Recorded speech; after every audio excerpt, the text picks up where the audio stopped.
ಭಾವನಾದಿನಿಯರ ನೇರಳೆ ಹಣ್ಣು. ರಮೇಶ್ ಸ್ನಾನ ಮಾಡಿ ಟವಲ್ ಉಟ್ಕೊಂಡು ಹೊರಗಡೆ ಬರ್ತಾನೆ. ತಾಯಿ ಶಾರದಾ ನೀರಿನ ಕೊಡ ಹಿಡ್ಕೊಂಡು ಆಗ್ಲೇ ಮನೆಯೊಳಗೆ ಬರ್ತಾಳೆ. ಮಗನನ್ನು ಗೋಡೆಯಲ್ಲಿರುವ ವಾಚನ್ನು ನೋಡ್ತಾಳೆ. ಏನಪ್ಪಾ ಈ ದಿನ ಇಷ್ಟು ಬೇಗ ಸ್ನಾನ ಮಾಡ್ದೆ? ನೀನು ಕೆಲಸ ಮಾಡ್ತಿರುವ ಮೆಕ್ಯಾನಿಕ್ ಶಾಪ್ ಹತ್ರ ಬೇಗ ಹೋಗ್ಬೇಕಾ? ಬೇಗ ಹೋಗೋ ಕೆಲ್ಸ ಇದೆ ಅಮ್ಮ, ಆದ್ರೆ ಮೆಕ್ಯಾನಿಕ್ ಶಾಪ್ಗಲ್ಲ, ರೈಲ್ವೆ ಸ್ಟೇಷನ್ಗೆ ಹೋಗ್ಬೇಕು. ಶಾರದಾ ಸ್ವಲ್ಪ ಆಶ್ಚರ್ಯದಿಂದ, ರೈಲ್ವೆ ಸ್ಟೇಷನ್ಗೆ ಹೋಗೋದಿದ್ಯಾ? ಯಾಕಪ್ಪ? ನಮ್ಗೆ ಹೇಳ್ದೆ ದುಡ್ಡು ಸಂಪಾದಿಸೋದಿಕ್ಕೆ ಪಟ್ನಕ್ಕೆ ಹೋಗ್ತಾ ಇದ್ಯಾ? ಅಯ್ಯೋ ಅಮ್ಮ, ನಿಮ್ಮೆಲ್ಲರನ್ನ ಬಿಟ್ಟು ನಾನು ಎಲ್ಲಿಗೆ ಹೋಗ್ತೀನಿ ಹೇಳು? ಅನಾಮಿಕಳ ತಂಗಿ ಅನುಪಮ್ಮ ಸಿಟಿಯಿಂದ ಬರ್ತಾ ಇದ್ದಾಳಲ್ಲ, ಅವಳನ್ನ ಕರ್ಕೊಂಬರೋದಕ್ಕೆ ರೈಲ್ವೆ ಸ್ಟೇಷನ್ಗೆ ಹೋಗ್ತಾ ಇದ್ದೀನಿ. ಅದಕ್ಕೆ ಇಷ್ಟು ಬೆಳಿಗ್ಗೆನೆ ಎದ್ದು ಸ್ನಾನ ಮಾಡ್ದೆ ಅಮ್ಮ. ರೈಲು ಗಾಡಿ ಬರೋದು 10 ಗಂಟೆಗಲ್ವಾ ಮಗನೇ? ಮೊದಲೇ ಹೋಗಿ ಅನುಪಮಂಗಾಗಿ ಎದುರು ನೋಡ್ತಾ ಇರ್ತೀನಮ್ಮ, ಅನಾಮಿಕಂಗೆ ಹೇಳು ಎಂದು ರಮೇಶ್ ಬೆಡ್ರೂಮ್ ಒಳಗೆ ಹೋಗುತ್ತಾನೆ. ಶಾರದಾ ನೀರಿನ ಕೊಡ ಹಿಡಿದುಕೊಂಡು ಕಿಚನ್ ಒಳಗೆ ಹೋಗ್ತಾಳೆ. ಸಂಬಳ ಕೊಡುವ ಮೆಕ್ಯಾನಿಕ್ ಶಾಪ್ಗೆ ಯಾವತ್ತೂ ಟೈಮ್ಗೆ ಸರಿಯಾಗಿ ಹೋಗಿಲ್ಲ. ಆದ್ರೆ ಸಿಟಿಯಿಂದ ನಾದಿನಿ ಬರ್ತಾಳೆ ಅಂತ ತಿಳಿತಲೇ ಬೆಳಿಗ್ಗೆನೆ ಎದ್ದ. 8 ಗಂಟೆಗೆ ಸ್ನಾನ ಮಾಡಿದ್ದಾನೆ. ತರಕಾರಿಗಾಗಿ ಹೋದ ಸೊಸೆ ಅನಾಮಿಕ ಬರ್ತಾಳಲ್ವಾ, ಆಗ ಮಾಡ್ತೀನಿ ಎಂದು ಅಂದುಕೊಂಡು ಅಡಿಗೆ ಮಾಡುತ್ತಾ ಇರುವಾಗ ರಮೇಶ್ ರೆಡಿಯಾಗಿ ಕನ್ನಡಿ ಮುಂದೆ ನಿಲ್ತಾನೆ. ಕನ್ನಡಿಯಲ್ಲಿ ತನ್ನನ್ನೇ ತಾನು ನೋಡ್ಕೋತಾ ಇರ್ತಾನೆ. ಅರೆ ವಾ ರಾಮ್, ಇಷ್ಟು ಅಂದ ಇಷ್ಟು ದಿನ ಎಲ್ಲಿಟ್ಕೊಂಡಿದ್ಯೋ ನಿನ್ನ? ಹೀಗೆ ನಿನ್ನ ನಾದಿನಿ ಅನುಪಮ ನೋಡಿದ್ಲು ಅಂದ್ರೆ ಭಾವ ಐ ಲವ್ ಯು ಅಂತಾಳೆ. ಅಗತ್ಯವಾದ್ರೆ ಲವ್ ಕೂಡ ಮಾಡ್ತಾಳೆ. ಅನಾಮಿಕ ಬರೋದ್ರೊಳಗೆ ಮನೆಯಿಂದ ಹೊರಟೋಗು ಎಂದು ಅಂದುಕೊಂಡು ರಮೇಶ್ ಹೊರಗೆ ಬಂದು ತನ್ನ ಬೈಕ್ ಮೇಲೆ ಅನುಪಮಗಾಗಿ ಹೊರಟು ಹೋಗುತ್ತಾನೆ. ಅನಾಮಿಕ ತರಕಾರಿ ತಗೊಂಡು ಮನೆಗೆ ಬರ್ತಾಳೆ. ಹೊರಗಡೆ ಅನಾಮಿಕಳಿಗೆ ಬೈಕ್ ಕಾಣಿಸೋದಿಲ್ಲ. ನಮ್ಮವರು ಇಷ್ಟು ಬೆಳಿಗ್ಗೆನೆ ತಾನು ಕೆಲಸ ಮಾಡುವ ಮೆಕ್ಯಾನಿಕ್ ಶಾಪ್ಗೆ ಹೋದಾಗಿದೆ ಎಂದು ಅಂದುಕೊಂಡು ಕಿಚನ್ಗೆ ಬರ್ತಾಳೆ. ಅತ್ತೆ, ನಾನ್ ರೆಡಿ ಆಗ್ತೀನಿ ಎಂದು ಅನಾಮಿಕ ಹೊರಟು ಹೋಗುತ್ತಾಳೆ. ರಮೇಶ್ ರೈಲ್ವೆ ಸ್ಟೇಷನ್ ನಲ್ಲಿ ಅನುಪಮಂಗಾಗಿ ಎದುರು ನೋಡ್ತಾ ಇರ್ತಾನೆ. ಯಾವ ಮಾತಂದ್ರೆ ಆ ಮಾತೆ ಹೇಳ್ಬೇಕು. ಅನಾಮಿಕಳ ಹಾಗೆ ಸೀರೆ ಉಟ್ಕೊಳ್ಳದೆ ಅವಳ ತಂಗಿ ಅನುಪಮ ಮಾಡರ್ನ್ ಡ್ರೆಸ್ ಅಲ್ಲಿ ಬಹಳ ಅಂದವಾಗಿ ಇದ್ದೇ ಇರ್ತಾಳೆ. ಅವಳು ಇರುವಷ್ಟು ದಿನ ಅವಳಿಗೆ ಹಿಡಿಸೋ ಹಾಗಿರ್ಬೇಕು, ಯಾವಾಗ್ಲೂ ನನ್ನೇ ಕರೆಯೋ ಹಾಗೆ ಮಾಡ್ಬೇಕು ಎಂದು ರಮೇಶ್ ಬಹಳ ಎಕ್ಸೈಟ್ಮೆಂಟ್ ಫೀಲ್ ಆಗ್ತಾ ಇರ್ತಾನೆ. ಅತ್ತೆ ಶಾರದಾ ಬಿಸಿ ಬಿಸಿಯಾಗಿರೋ ಉಪ್ಮಾ ಪ್ಲೇಟ್ ಅನ್ನು ಹಿಡಿದುಕೊಂಡು ಕನ್ನಡಿ ಮುಂದೆ ನಿಂತ್ಕೊಂಡು ರೆಡಿ ಆಗ್ತಾ ಇರುವ ಸೊಸೆ ಅನಾಮಿಕಳ ಹತ್ರಕ್ಕೆ ಬರ್ತಾಳೆ. ಸೊಸೆ, ಉಪ್ಮಾ ತಗೊಂಡ್ ಬಂದಿದ್ದೀನಿ, ತಿಂದು ಹೋಗು. ಸಾರಿ ಅತ್ತೆ, ನಾನೀಗ ತಿನ್ನಲಾರೆ, ಈಗ್ಲೇ ಬಹಳ ಲೇಟ್ ಆಗಿ ಹೋಗಿದೆ. ನನ್ಗಾಗಿ ಮಿಕ್ಕ ಟೀಚರ್ಸ್ ಎಲ್ಲ ಎದುರು ನೋಡ್ತಾ ಇರ್ತಾರೆ, ನಾನು ಹೋಗ್ಬೇಕತ್ತೆ. ಅದಲ್ವೇ, ಮಾವಯ್ಯನ ಜೊತೆ ಸೇರಿ ಹೊಲಕ್ಕೆ ಹೋದ ಮಕ್ಕಳು ಬರ್ತಾರಲ್ಲ ಅತ್ತೆ, ಮಕ್ಕಳಿಗೆ ಕೊಟ್ಬಿಡಿ, ನಾನು ಸ್ಕೂಲ್ಗೆ ಹೋಗ್ತಾ ಇದ್ದೀನಿ. ಹಾಗ ಅನ್ಬೇಡ್ವೆ ಸೊಸೆ, ಏನು ತಿನ್ನದೆ ಹೋದ್ರೆ ತಲೆ ತಿರುಗುತ್ತೆ. ಮೊದಲೇ ಈ ದಿನ ಮಕ್ಕಳಿಗಾಗಿ ಬಹಳ ಮನೆ ತಿರುಗ್ಬೇಕು ಅಂತ ಹೇಳಿದೆ ಅಲ್ವಾ? ಹೌದು ಅತ್ತೆ, ಸ್ಕೂಲ್ ಪ್ರಿನ್ಸಿಪಾಲ್ ಹೇಳಿದ ಹಾಗೆ ಮಾಡ್ಬೇಕಲ್ಲ. ಈ ಸಲ ಒಂದೊಂದು ಟೀಚರ್ ನಮ್ಮ ಸ್ಕೂಲ್ ಬಗ್ಗೆ ದೊಡ್ಡದಾಗಿ ಹೇಳಿ 10 ಮಂದಿ ಹೊಸ ಮಕ್ಕಳನ್ನ ನಮ್ಮ ಸ್ಕೂಲಲ್ಲಿ ಜಾಯಿನ್ ಮಾಡಿಸ್ಬೇಕು. ಇಲ್ಲ ಅಂದ್ರೆ ಅರ್ಧ ಸಂಬಳನೇ ಬರುತ್ತೆ. ಆ ಅರ್ಧ ಸಂಬಳದಲ್ಲಿ ನಾವು ಹೇಗೆ ಬದುಕ್ತೀವಿ ಹೇಳಿ? ನೀನ್ ಹೇಳೋದು ನಿಜನೇ ಕಣೆ ಸೊಸೆ, ಆದ್ರೆ ನೀನೇನು ತಿನ್ನದೆ ಹೋಗೋದು ನನಗಿಷ್ಟವಿಲ್ಲ. ಒಂದ್ ಕೆಲ್ಸ ಮಾಡೋಣ, ನೀನು ರೆಡಿ ಆಗ್ತಾ ಇರು, ನಾನು ಚಕ ಉಪ್ಮಾ ತಿನ್ನಿಸ್ತಾ ಇರ್ತೀನಿ, ಸರಿನಾ? ಮತ್ತೆ ಪ್ಲೀಸ್ ಅತ್ತೆ, ನನ್ಗೆ ಕಷ್ಟ ಕೊಡ್ಬೇಡಿ. ಆದ್ರೂ ಹೊರಗಡೆ ಬೈಕ್ ಅಲ್ಲಿ ಇದ್ದಾರಲ್ಲ. ಸೊಸೆ, ಈ ದಿನ ನಿನ್ ತಂಗಿ ಅನುಪಮ ಬರ್ತಾಳಲ್ವಾ, ಅವನು ಟೈಮ್ಗೆ ರೈಲ್ವೆ ಸ್ಟೇಷನ್ಗೆ ಹೋಗಿದ್ದಾನೆ. ತಂಗಿ ಬರೋ ಟ್ರೈನ್ಗೆ 1 ಗಂಟೆ ಟೈಮ್ ಇದೆ ಅತ್ತೆ. ಆದ್ರೂ ನಾನು ಅವ್ರ ಹತ್ರ ನನ್ನನ್ನ ಸ್ಕೂಲ್ ಹತ್ರ ಬಿಟ್ಬಿಟ್ಟು ರೈಲ್ವೆ ಸ್ಟೇಷನ್ಗೆ ಹೋಗು ಅಂತ ಹೇಳಿದ್ದೆ ಅಲ್ಲ. ಅವ್ರು ಮಾತ್ರ ನನ್ನ ಇಲ್ಲೇ ಬಿಟ್ಬಿಟ್ಟು 1 ಗಂಟೆ ಮುಂದೆನೆ ರೈಲ್ವೆ ಸ್ಟೇಷನ್ಗೆ ಹೊರಟೋಗಿದ್ದಾರೆ. ಅವನಿಗೆ ನಿನ್ ಮಾತಂದ್ರೆ ಅಷ್ಟು ವೇದ ಸೊಸೆ. ಸಾಕು ಬಿಡಿ ಅತ್ತೆ, ಮಗನನ್ ಬಹಳ ಹಿಂದಕ್ ಹಾಕೊಂಡ್ ಬರ್ತೀರಾ. ನಿಜ ಹೇಳಿ, ಅವನಿಗೆ ನನ್ ಮಾತೆ ಅಂದ್ರೆ ವೇದನಾ, ನನ್ ತಂಗಿ ಅನುಪಮ ಅಂದ್ರೆ ಇಷ್ಟನಾ? ಶಾರದಾ ಏನು ಮಾತನಾಡದೆ ಇರುತ್ತಾಳೆ. ಅನಾಮಿಕಾ ಹ್ಯಾಂಡ್ ಬ್ಯಾಗ್ ಹಾಕಿಕೊಂಡು ಕೋಪದಿಂದ ಹೊರಟು ಹೋಗುತ್ತಾಳೆ. ಶಾರದಾ ಹಾಗೆ ನೋಡ್ತಾನೆ ಇರ್ತಾಳೆ. ಅವರು ಹೊಲ ಹೊಳ್ತಾ ಇರ್ತಾರೆ. ಈಗ್ಲೇ ಮನೆಗೆ ಬಾರದೇ ಇರ್ಬೋದು, ಮಕ್ಕಳು ಹಸುವೆಂದಿರ್ತಾರೆ. ಇದು ಉಪ್ಮಾನ ಡಬ್ಬದಲ್ಲಿ ಹಾಕೊಂಡು ಹೊಲದ ಹತ್ರ ಹೋಗ್ತೀನಿ ಎಂದು ಅಂದುಕೊಂಡು ಅಡಿಗೆ ಮನೆಗೆ ಹೋಗುತ್ತಾಳೆ. ಅನಾಮಿಕಾ ಆಟೋದಲ್ಲಿ ಒಂದು ಪ್ರೈವೇಟ್ ಸ್ಕೂಲ್ ಮುಂದೆ ನಿಲ್ಲುತ್ತಾಳೆ. ಆ ಸ್ಕೂಲ್ ಗೇಟ್ ಹತ್ರ ಮಾಲಿನಿ, ಅಂಜಲಿ ಅನ್ನುವ 2 ಟೀಚರ್ಸ್ ನಿಂತಿರ್ತಾರೆ. Good morning teachers, I am sorry ಕೂಡ. ಈಗ ನಾವೇನು ಮಾತಾಡದೆ ಮನೆಗೆ ತಿರುಗುವ ಕೆಲಸ ಶುರು ಮಾಡೋಣ. ಲಂಚ್ ಟೈಮ್ ಇರುತ್ತಲ್ಲ, ಆ ಲಂಚ್ ಟೈಮ್ ಅಲ್ಲಿ ನಾವು ಮಾತಾಡೋಣ. ಎಸ್ ಮಾಲಿನಿ ಟೀಚರ್, ನೀವ್ ಹೇಳಿದ್ದೆ ಕರೆಕ್ಟ್. ಇನ್ನು 3 ಟೀಚರ್ ಸೇರಿ ಅಲ್ಲಿಂದ ಒಂದೊಂದು ದಿಕ್ಕಿಗೆ ಹೊರಟು ಹೋಗುತ್ತಾರೆ.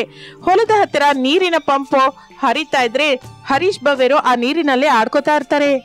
ಪ್ರಸಾದ್ ಹೊಲನ ಉಳ್ತಾ ಇರ್ತಾನೆ. ಶಾರದಾ ಉಪ್ಮಾ ಡಬ್ಬ ಹಿಡಿದುಕೊಂಡು ಹೊಲದ ಹತ್ರಕ್ಕೆ ಬರ್ತಾಳೆ.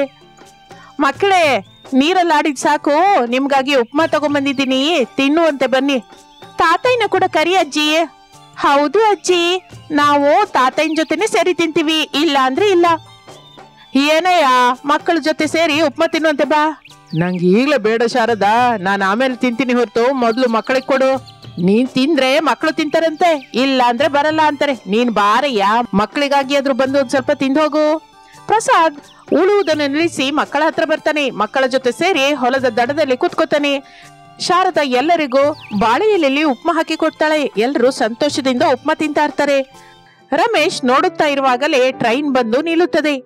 ಇನ್ನೂ ಅನುಪಮ ಟ್ರೈನಿಂದ ಇಳಿತಾ ಇಲ್ಲ ಎಂದು ಅಂದುಕೊಳ್ಳುತ್ತಾ ಇರುವಾಗಲೇ ಅಂದವಾದ ಸೀರೆಯಲ್ಲಿ ಉದ್ದನೆಯ ಜಡೆ ಹಾಕಿಕೊಂಡು ಅನುಪಮ ಟ್ರೈನಿಂದ ಇಳಿತಾಳೆ.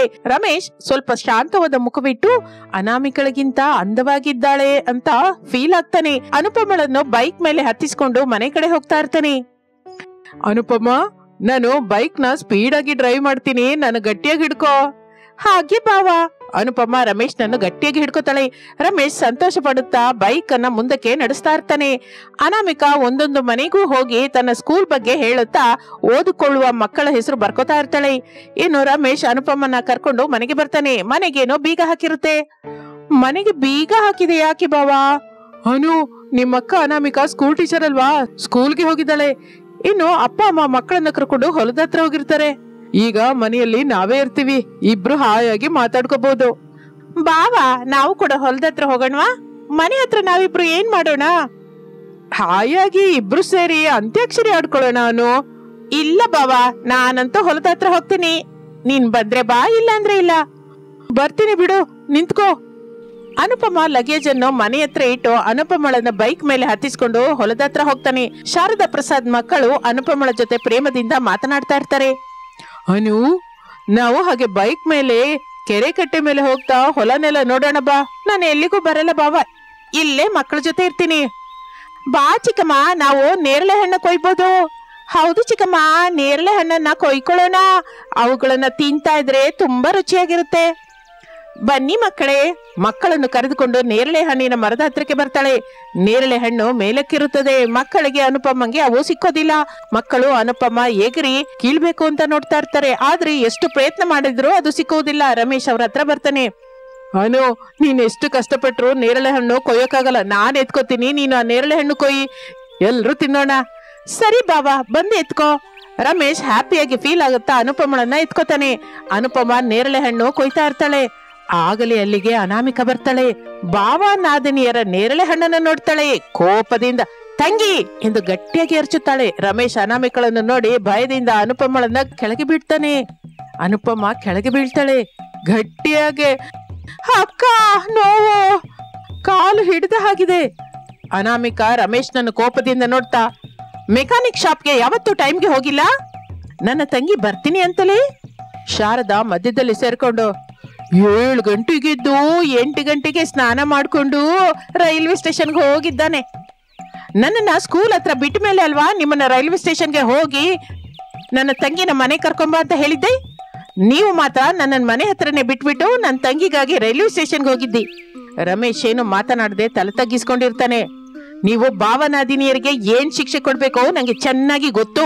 ಮಿಕ್ಕ ನೇರಳೆ ಹಣ್ಣನ್ನು ಕೊಯ್ಕೊಂಡು ತಾವು ಮನೆಗೆ ಬಂದ್ಬಿಡಿ, ನಾವು ಮನೆಗೆ ಹೋಗ್ತಾ ಇದ್ದೀವಿ. ಅನಾಮಿಕಾ ಎಲ್ಲರನ್ನು ಕರೆದುಕೊಂಡು ಮನೆಗೆ ಹೊರಡುತ್ತಾಳೆ. ರಮೇಶ್ ಮರ ಹತ್ತಿ ನೇರಳೆ ಹಣ್ಣು ಕೊಯ್ತಾ ಇರ್ತಾನೆ. ಹಾಗೆ ಆ ದಿನ ಕಳೆದು ಹೋಗುತ್ತದೆ. ಮಾರನೇ ದಿನ ರಮೇಶ್ ಹಳೆ ಬಟ್ಟೆ ಹಾಕಿಕೊಂಡು ರೋಡ್ ಮೇಲೆ ಒಂದು ತಳ್ಳುಗಾಡಿಯ ಮೇಲೆ ನೇರಳೆ ಹಣ್ಣನ್ನ ಮಾರ್ತಾ ಇರ್ತಾನೆ. ಅವನಿಗೆ ಸ್ವಲ್ಪ ದೂರದಲ್ಲಿ ಅನಾಮಿಕಾ ನಿಂತ್ಕೊಂಡು ರಮೇಶ್ನನ್ನ ಗಮನಿಸ್ತಾ ಇರ್ತಾಳೆ. ಹಾಗೆ ರಮೇಶ್ ನೇರಳೆ ಹಣ್ಣನ್ನು ಮಾರ್ತಾ ಇರ್ತಾನೆ. ದಿನ ಕಳೆಯುತ್ತಾ ಇರುತ್ತದೆ. ನನ್ನನ್ನು ಕ್ಷಮಿಸು ಅನಾಮಿಕಾ ಎಂದು ಬೇಡಿಕೊಂಡಿದ್ದರಿಂದ ಅನಾಮಿಕಾ ಅಂತೂ ಸಂತೋಷ ಪಡುತ್ತಾಳೆ. ರಮೇಶ್ ಆಗಿನಿಂದ ಅನಾಮಿಕಾ ಹೇಳಿದ ಹಾಗೆ ಮಾಡ್ತಾ ಇರ್ತಾನೆ, ಮರ್ಯಾದೆಯಾಗಿರ್ತಾನೆ. ಇದು ಇಂದಿನ ಕತೆ. ಮತ್ತೊಂದು ಆಸಕ್ತಿಕರವಾದ ಕತೆ ಜೊತೆ ಮತ್ತೆ ಸೇರೋಣ. ಅಲ್ಲಿವರೆಗೂ ವಿರಾಮ. ನಮಸ್ತೆ. ಮಕ್ಕಳು ಹರೀಶ್ ಬವರಿಗೆ ಬೇಸಿಗೆ ರಜಾ ಆಗಿದ್ದರಿಂದ ಹಳ್ಳಿಯಲ್ಲಿರುತ್ತಿರುವ ಅವರ ಅಜ್ಜಿ ತಾತಯ್ಯ ಶಾರದಾ ಪ್ರಸಾದರ ಹತ್ರಕ್ಕೆ ಬರ್ತಾರೆ.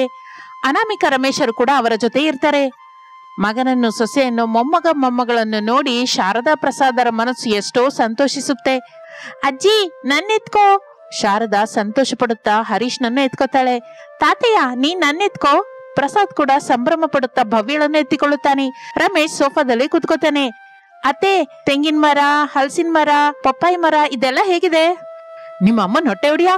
ನಿನ್ ಕಣ್ಣು ಮುಂದೆ ಕಾಣ್ತಾ ಇರುವ ಈ ಅತ್ತೆ ಮಾವ ಇನ್ನ ಹೇಗಿದ್ದಾರೋ ಅಂತ ಕೇಳ್ತಾ ಇಲ್ಲ ಹೊರತು ಹಿತ್ತಿನಲ್ಲಿರುವ ತೆಂಗಿನ ಮರ, ಹಲಸಿನ ಮರ, ಪಪ್ಪಾಯಿ ಮರ ಹೇಗಿದೆ ಅಂತ ಕೇಳ್ತಾ ಇದ್ದಾಳೆ. ನೋಡಿದ್ರ ನಮ್ ಸೊಸೆ ಪದ್ಧತಿ. ನಮ್ ಸೊಸೆ ಪದ್ಧತಿ ನಾನ್ ಯಾವಾಗ್ಲೂ ಅರ್ಥ ಮಾಡ್ಕೊಂಡಿದ್ದೆ ಶಾರದಾ, ನೀನೇ ಇನ್ನೂ ಅರ್ಥ ಮಾಡ್ಕೊಂಡಿಲ್ಲ. ನಮ್ ಸೊಸೆಗೆ ನಮಗಿಂತ ನಮ್ಮ ಹಿತ್ತಲಿನಲ್ಲಿರುವ 3 ಮರಗಳಂದ್ರೇನೆ ಹೆಚ್ಚು ಇಷ್ಟ ಶಾರದಾ. ಅದಕ್ಕೆ ನಮ್ ಸೊಸೆ ಯಾವಾಗ ಮನೆಗ್ ಬಂದ್ರು ನಮ್ ಬಗ್ಗೆ ಅಲ್ಲದೆ ಆ 3 ಮರಗಳ ಬಗ್ಗೆನೆ ಕೇಳ್ತಾಳೆ. ಅಷ್ಟೇ ಅಲ್ಲಪ್ಪ, ಯಾವಾಗ ಫೋನ್ ಮಾಡಿದ್ರು ಆ 3 ಮರಗಳ ಬಗ್ಗೆನೆ ಕೇಳ್ತಾಳೆ ಅಂತ ನೀನ್ ಹೇಳೋದು ಮರ್ತ ಹೋಗ್ತಾ ಇದ್ಯಾ.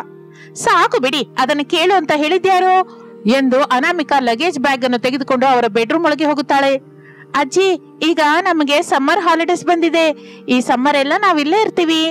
ನನಗೂ ತಂಗಿಗೂ ಊರೆಲ್ಲ ತೋರಿಸ್ಬೇಕು. ತಿನ್ನುವಂತದ್ದೇನಿದ್ರು ತಿನ್ನಿಸ್ಬೇಕು. ತಪ್ಪದೆ ಮೊಮ್ಮಗನೇ, ರಜೆ ಆಗುವವರೆಗೂ ಇಲ್ಲೇ ಇರಿ. ಎಲ್ಲವನ್ನೂ ತೋರಿಸ್ತೀನಿ. ಈ ಬೇಸಿಗೆಯಲ್ಲಿ ಸಿಕ್ಕೋದನ್ನೆಲ್ಲ ತಿನ್ನಿಸ್ತೀನಿ. ಸರಿನಾ ತಾತಯ್ಯ? ಸರಿಯಮ್ಮ, ನೀವು ಇಲ್ಲಿ ಇರ್ಬೇಕು ಹೊರತು ಎಲ್ಲ ತಗೊಂಬಂದ್ ಕೊಡ್ತೀನಿ ತಾಯಿ.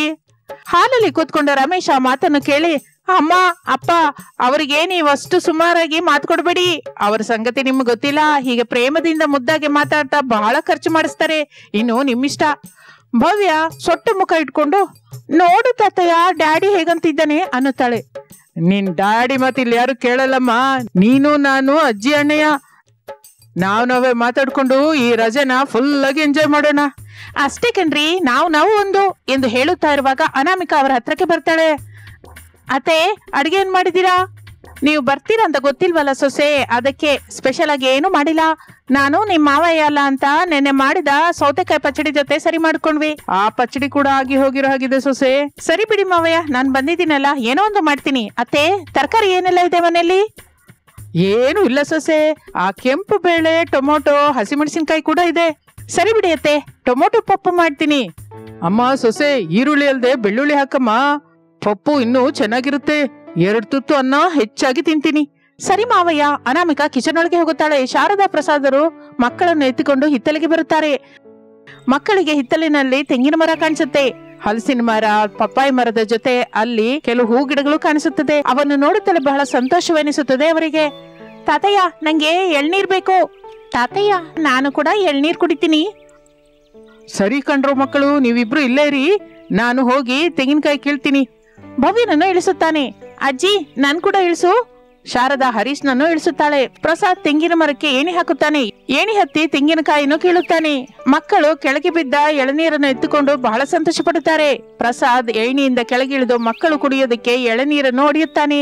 ಮಕ್ಕಳು ಅದನ್ನು ಕುಡಿಯುತ್ತಾರೆ. ಮತ್ತೆರಡನ್ನು ಹೊಡೆಯುತ್ತಾನೆ. ತಾತಯ್ಯ, ಈ 2 ಎಳ್ನೀರು ಯಾರಿಗೆ?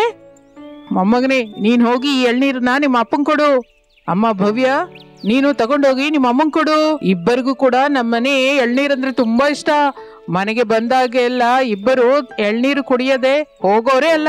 ಅಮ್ಮನ ಮಾತು ನಂಗೆ ಈಗ್ಲೇ ಅರ್ಥವಾಯ್ತು ತಾತಯ್ಯ ಎಂದು ಭವ್ಯ ಎಳನೀರನ್ನು ಹಿಡಿದುಕೊಂಡು ಕಿಚನ್ ನಲ್ಲಿ ಅಡುಗೆ ಮಾಡ್ತಾ ಇರುವ ಅನಾಮಿಕಳ ಹತ್ರಕ್ಕೆ ಬರುತ್ತಾಳೆ. ಅನಾಮಿಕಾ ಅವಳ ಮಗಳ ಕೈಯಲ್ಲಿರುವ ಎಳನೀರನ್ನು ನೋಡಿ ಸಂತೋಷ ಪಡುತ್ತಾ ಹಿಡಿದುಕೊಂಡ ಮಗಳ ಕೈಯಿಂದ ತೆಗೆದುಕೊಂಡು ಚಕಚಕ ನೀರನ್ನು ಕುಡಿತಾಳೆ. ಭವ್ಯ ಅದನ್ನು ನೋಡಿ ಆನಂದದಿಂದ ಹೊರಟು ಹೋಗುತ್ತಾಳೆ.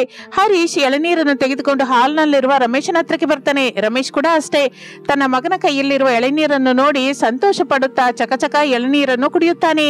ಹರೀಶ್ ಕೂಡ ಸಂತೋಷ ಪಡುತ್ತಾ ಅಲ್ಲಿಂದ ಹೊರಟು ಹೋಗುತ್ತಾನೆ. ಅನಾಮಿಕಾ ಅಡಿಗೆ ಮಾಡ್ತಾ ಇರ್ತಾಳೆ. ರಮೇಶ್ ಸೋಫಾದಲ್ಲಿ ಹಾಗೆ ಸ್ವಲ್ಪ ಹೊತ್ತು ವಿರಮಿಸುತ್ತಾ ಇರ್ತಾನೆ. ಹಿತ್ತಲಿನಲ್ಲಿ ಹೂಗಿಡಗಳ ಮಧ್ಯೆ ಮಂಚ ಹಾಕಿಕೊಂಡು ಶಾರದಾ ಪ್ರಸಾದರು ಹರೀಶ್ ಭವ್ಯರು ಕೂತ್ಕೊಂಡು ಹಾಯಾಗಿ ಅಂತ್ಯಾಕ್ಷರಿ ಆಡ್ಕೋತಾ ಇರ್ತಾರೆ. ತಾತಯ್ಯ, ನೀನು ಚೀಟಿಂಗ್ ಮಾಡ್ತಾ ಇದೀಯಾ? ಹೊಸ ಹಾಡುಗಳೇ ಹಾಡ್ಬೇಕು ಅಂತ ಕಂಡೀಷನ್ ಇಟ್ಕೊಂಡಿದ್ವಾ ಇಲ್ವಾ? ನೀನು ಎಲ್ಲ ಓಲ್ಡ್ ಸಾಂಗ್ಸೇ ಹಾಡ್ತಾ ಇದೀಯ. ಯಾಕೆ?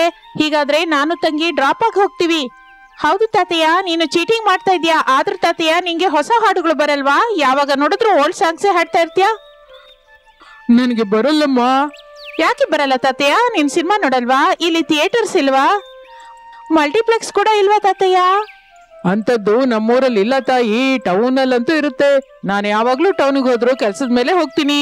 ಆ ಕೆಲ್ಸ ನೋಡ್ಕೊಂಡು ಬಂದು ಬಿಡ್ತೀನಿ ಹೊರತು ಸಿನಿಮಾಕ್ಕೆ ಹೋಗೋದಿಲ್ಲಮ್ಮ. ನಿಜಕ್ಕೂ ನನ್ಗೆ ಈಗ ಬರ್ತಾ ಇರೋ ಸಿನಿಮಾಗಳನ್ನ ನೋಡ್ಬೇಕಂತ ಇಲ್ಲ ಮಕ್ಕಳೇ. ಮತ್ತೆ ಅಜ್ಜಿ ಲೇಟೆಸ್ಟ್ ಟ್ರೆಂಡ್ಸ್ ಹಾಡನ್ನೇ ಹಾಡ್ತಾ ಇದ್ದಾಳಲ್ಲ. ನಿನ್ನ ಅಜ್ಜಿ ಕೆಲಸಗಳ್ಳಿ ಮೊಮ್ಮಗನೇ. ಊರವ್ರ ಜೊತೆಗೆ ಟೌನ್ಗೆ ಹೋಗಿ ಕೆಲಸವಿದೆ ಅಂತ ಹೇಳಿ ಸಿನಿಮಾ ನೋಡಿ ಬರ್ತಾಳೆ.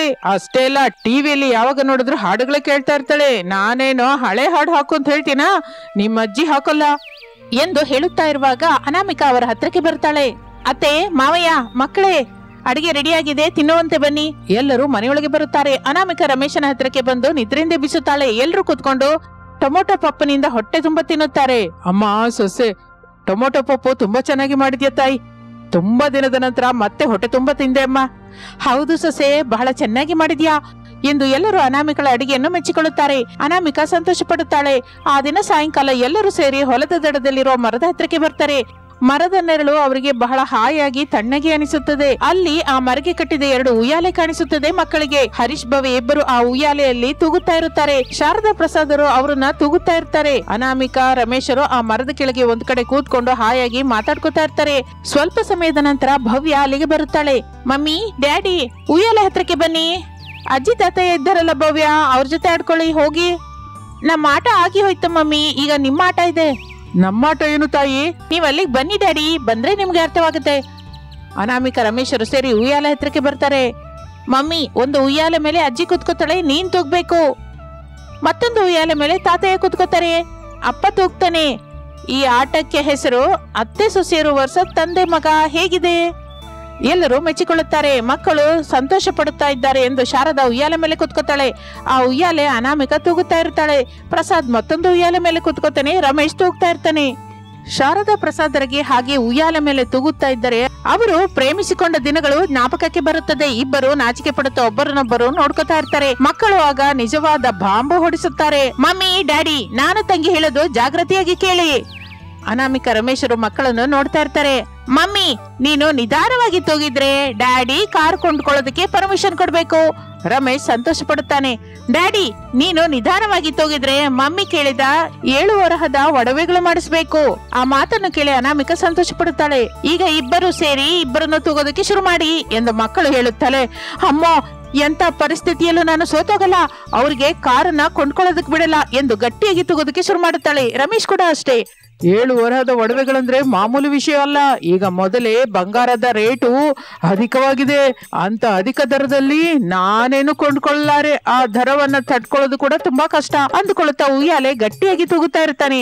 ಆ ಕಡೆ ಅನಾಮಿಕಾ ತನ್ನ ಅತ್ತೆ ಶಾರದಳನ್ನು ತೂಗುತ್ತಾಳೆ. ಈ ಕಡೆ ರಮೇಶ್ ತನ್ನ ತಂದೆಯನ್ನು ತೂಗುತ್ತಾ ಇರ್ತಾನೆ. ಆ ಕಡೆ ಅನಾಮಿಕಾ, ಈ ಕಡೆ ರಮೇಶ್ ಒಬ್ಬರನ್ನು ಒಬ್ಬರು ಗಟ್ಟಿಯಾಗಿ ಪೈಪೋಟಿಯಿಂದ ತೂಗ್ತಾ ಇರ್ತಾರೆ. ಶಾರದಾ ಭಯಪಟ್ಟು ಹೋಗುತ್ತಾಳೆ. ಎಷ್ಟು ಬೇಡಿಕೊಂಡರೂ ಅನಾಮಿಕಾ ಮಾತ್ರ ಮಾತನ್ನು ಕೇಳಿಸ್ಕೊತಾ ಇರ್ಲಿಲ್ಲ. ಪ್ರಸಾದ್ ಮಾತ್ರ ನಗುತ್ತಾ, ಇನ್ನು ಗಟ್ಟಿಯಾಗಿ ತೂಗಪ್ಪ, ನಾವು ಮಾತ್ರ ಕಡಿಮೆನೇ ಇಲ್ಲ ಎಂದು ರಮೇಶನಿಗೆ ಹೇಳ್ತಾ ಇರ್ತಾನೆ. ರಮೇಶ್ ಆ ಉಯ್ಯಾಲೆಯನ್ನು ಮತ್ತಷ್ಟು ಗಟ್ಟಿಯಾಗಿ ತೂಗ್ತಾ ಇರ್ತಾನೆ. ಇಷ್ಟರಲ್ಲಿ ಶಾರದಾ ಉಯ್ಯಾಲೆಯಿಂದ ಪಕ್ಕದಲ್ಲೇ ಇರುವ ಕೆಸರಿನ ಹೊಲದೊಳಗೆ ಬೀಳುತ್ತಾಳೆ. ಎಲ್ರೂ ಓಡೋಡಿ ಗಾಬರಿ ಆಗುತ್ತಾ ಶಾರದಳ ಹತ್ರಕ್ಕೆ ಬರ್ತಾರೆ. ಅವಳಿಗೇನೂ ಆಗಿಲ್ಲ ಎಂದು ಶಾರದಾ ಹೇಳಿದ್ದರಿಂದ ಎಲ್ಲರೂ ಉಸಿರೆಳೆದುಕೊಂಡು ಸಂತೋಷದಿಂದಿರ್ತಾರೆ. ಹಾಗೆ ಮಕ್ಕಳು ಇಟ್ಟ ಅತ್ತೆ ಸೊಸೆರು ವರ್ಸಸ್ ತಂದೆ ಮಗನ ಪೈಪೋಟಿ ಆ ದಿನಕ್ಕೆ ಮುಗಿಯುತ್ತೆ. ತಂದೆ ಮಗ ಆ ಪೈಪೋಟಿಯಲ್ಲಿ ಗೆಲ್ಲುತ್ತಾರೆ. ಹಾಗೆ ಬೇಸಿಗೆ ರಾಜ್ಯದಲ್ಲಿ ಅಜ್ಜಿ ತಾತನ ಜೊತೆ ಹಾಯಾಗಿ ಕಳೆಯಲಿಕ್ಕೆ ಬಂದ ಹರೀಶ್ ಭವೇರು ಆನಂದದಿಂದ ಹಳ್ಳಿಯಲ್ಲಿ ಎಂಜಾಯ್ ಮಾಡ್ತಾ ಇರ್ತಾರೆ. ಇಷ್ಟಕ್ಕೂ ಮತ್ತೆ ಸಮ್ಮರ್ ಹಾಲಿಡೇಸ್ ಅಲ್ಲಿ ನೀವು ನಿಮ್ಮ ಅಜ್ಜಿ ತಾತನ ಊರಿಗೆ ಹೋಗಿದ್ದೀರಾ? ಹೋದರೆ ಅಲ್ಲಿ ಹೇಗೆ ಎಂಜಾಯ್ ಮಾಡಿದ್ದೀರಾ? ಏನೇನು ಆಟ ಆಡ್ತಾ ಇದ್ದೀರಾ? ಕೆಲವು ಕಮೆಂಟ್ ರೂಪಲ್ಲಿ ನಮಗೂ ತಿಳಿಸಿ.